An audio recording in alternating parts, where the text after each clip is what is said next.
Call us, email us, tweet, or Facebook us. We're talking prosperity, and joining the conversation won't cost you a thing. Well, we're zeroing in on a whole new definition of prosperity. And to help us find that focus, we're joined by Pastor Orem Meikle, who is pastor of Rhema Christian Ministries. Pastor Meikle, welcome to Context. Thank you. Great to have you with us. Toronto is, with all of this controversy, the branding that these LA preachers are bringing in, why do you want to be a pastor? How did that happen for you? Why would you set yourself up for such public examination? I believe I was called to be a pastor. When I was studying in Bible college, I felt a strong pull, a strong urge to do something more for God. And as I began to write, I saw the vision of our ministry unfold before my eyes. And I felt that strong pull to go into ministry. And I believe God's called me to be a pastor. What do you mean when you say you saw a vision unfold before your eyes? Yeah, God showed me a picture of what the church could be like under my leadership. And I think it marries nicely with his body globally. And I began to write. And as I began to write, things started coming out that I didn't even imagine would come out. And I really felt God was calling me to something greater than I was living at that present time. And I stepped into the ministry and I trusted God. And when you stepped into the ministry, you were given the label of a prosperity preacher. I was. Okay, what did that mean?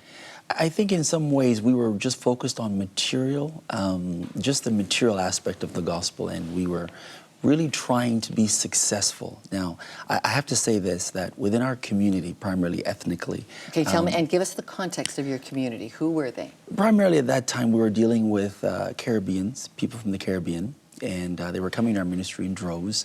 But obviously, you're looking at people who aren't as financially upwardly mobile as one would say.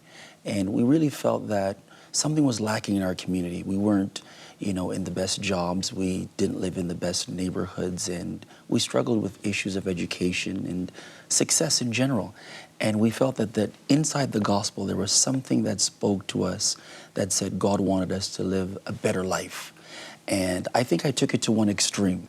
And the truth is, I saw people responding, and I realized that there was a need, but the danger is if you lobby too much on the extreme, you actually pollute the gospel. Oh, so you tell me, just how far did you go with that? Well, I went very far. Because one of the things that I disdain is I disdain poverty. I've seen it firsthand. I've traveled to parts of the world. I was actually born in the Caribbean. And my experience as a child was I was very impoverished. I was born in a small village, and having shoes was a luxury.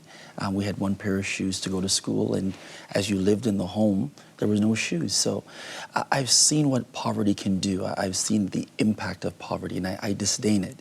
And so in running away from that, the danger is you run to the other side of the spectrum, trying to run away from things that you disdain. So you repented, though, of being a prosperity preacher. What did that look like? Well, it's the negative stereotypes that go with that, because I do believe that inside the Bible there is a message of prosperity. Explain that to us. Where do you pull that from? Well, I pull it from the entire scripture. I mean, beginning in Genesis, I see God placing humanity in a place where there's abundance, a place that the scripture says that everything that was good for food and pleasant to the eye, an Edenic place.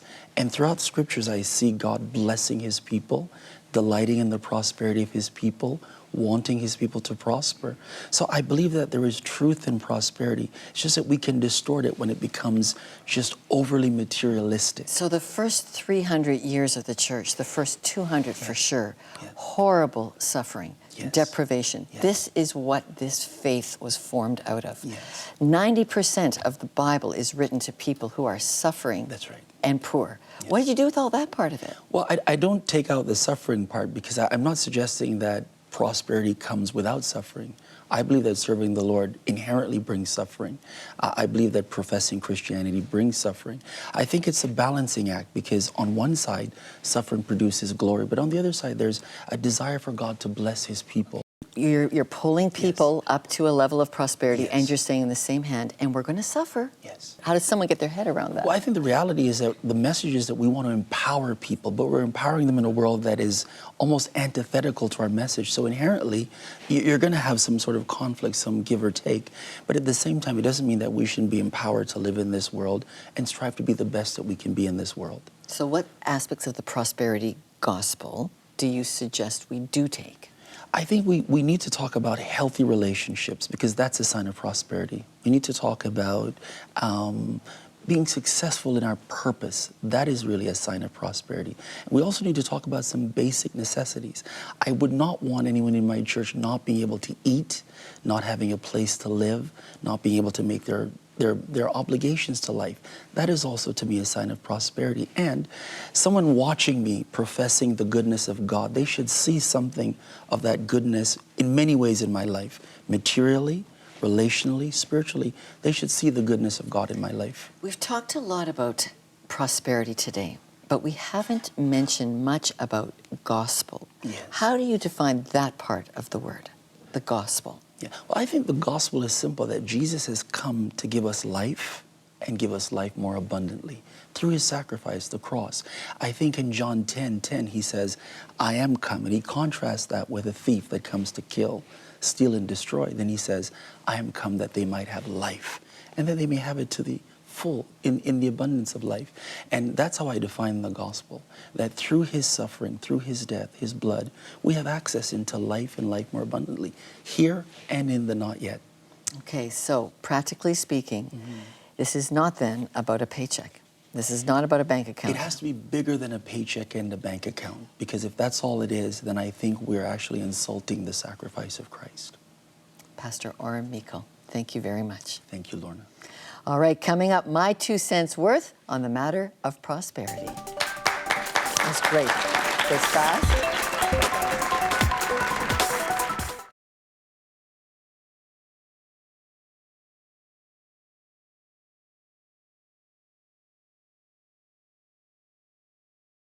We want you to be a part of our studio audience. If you're in the Toronto area, contact us. In our audience, every spot is about VIP seating.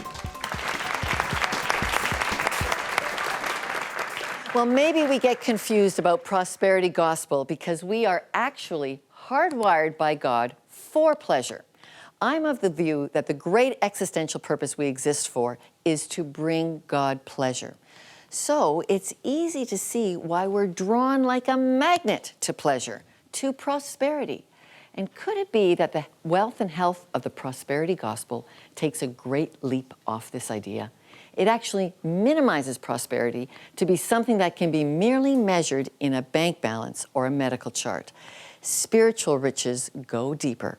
And check out more on the pleasure of God with the resources we've put on our web episode.